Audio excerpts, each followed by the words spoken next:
Hello and welcome to a conversation with artist Bonnie Katz. Hello, Bonnie. Hi, Lisa. Thank you for having me. Thank you for being in the 7th annual Evanston Made Group Show virtual gallery. We're very excited to have you.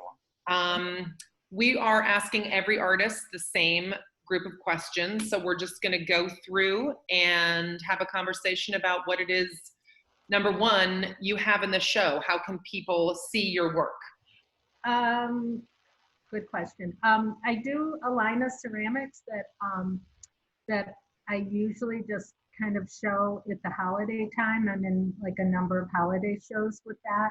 I don't have it up online yet. So those are my hand-built pieces, the ones that are in the show that I get a lot of comfort out of making them. They're immediate, they're small, they're sort of right in the palm of your hand or a little bit bigger. Yeah, are they this big in my hand? Some are that big and some are maybe twice that size. Okay. And I've done them so many times that it's just so relaxing and immediate. I trace them from a stencil that I've drawn, and then I roll texture into them. And usually I fire them twice. The ones that are online are porcelain and fired to cone 10.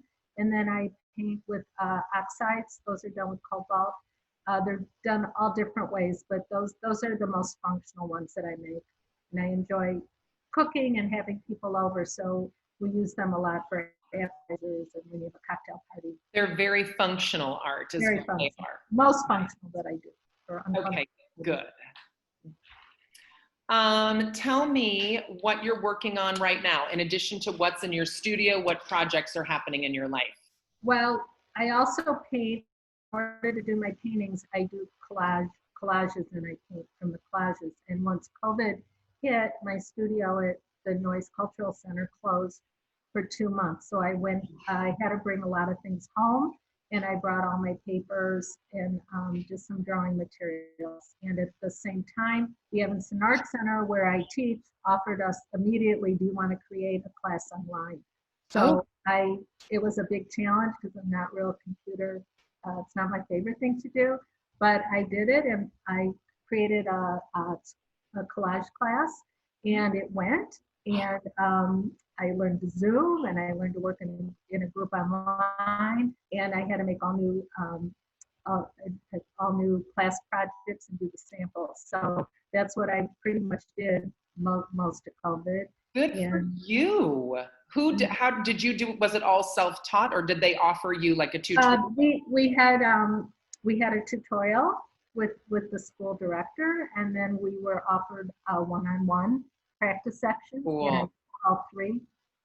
And luckily, my husband's a computer consultant, so I have a backup. Good for you, and good for the Evanston Art Center. I am so impressed with how people are pivoting right now. That is awesome, and then that keeps you working. Yeah, it kept me working and very challenging.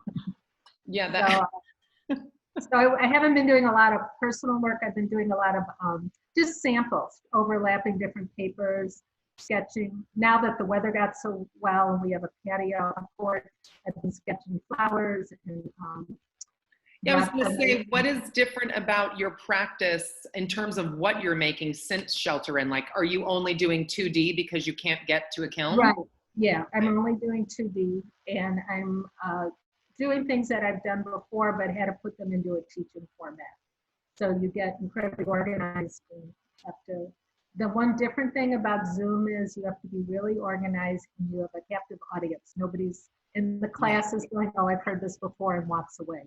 So no, they do. They go, oh, I just want to work on my own work. So in a way, this was great because I had their attention 100% and had dialogue. And by the second, people were sending me their work. I did a lot of things and put it in PowerPoint. Nice. And, yeah, I learned a lot. They learned a lot.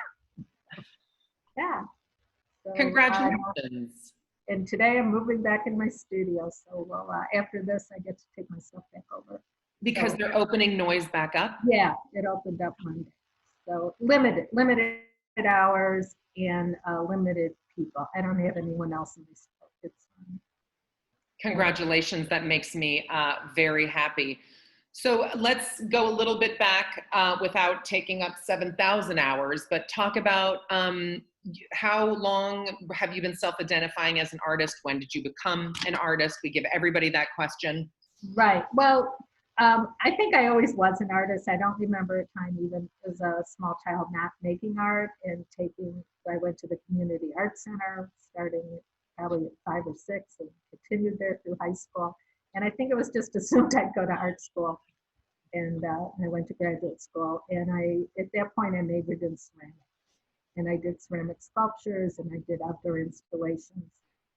And did that for a long time, taught at the college level. And then I had like 3 kids, like boom, boom, boom. Mm-hmm. And life changed and I slowly came back doing a little bit more 2D and always teaching. I always kept up my teaching. I teach kids and adults. And so I'm just, now that they're out of college, you have a lot more, you're getting yourself back. So the last few years has just been trying to see what it is you want to do and how to go about it. Nice. At that stage. So, I love that. And last question, who are your inspirations? well, when I was trying to think of specific artists, but I like so many. So I was thinking, I love architecture. I love the structure and the foundation. I love the design. I look a lot, when I do my paintings, there are furniture, interior rooms, so I look a lot at mid-century design. And my ceramics, I always loved folk pottery, from primitive to Mexico, Peru, everything. So everything's just sort of incorporated in those things, folk, nature, of course. Is your art behind you? No, that was one of my teachers from graduate school, and we traded. Okay, I love the tones. They're very, very pretty. And if people, so what we're gonna do when we post these, we're gonna share the art that's on the Evanston Made website, but we're also gonna help people connect to your art website to see more of your work, because you do work in 2D and 3D. I do. And both my are website, I have to update. It's mostly 2D and workshops. I did a lot of community workshops for a long time. So that's nice. Well, thank you so much, Bonnie, for making time today. We're super grateful that you're in the show. All right. Thank you for putting it on.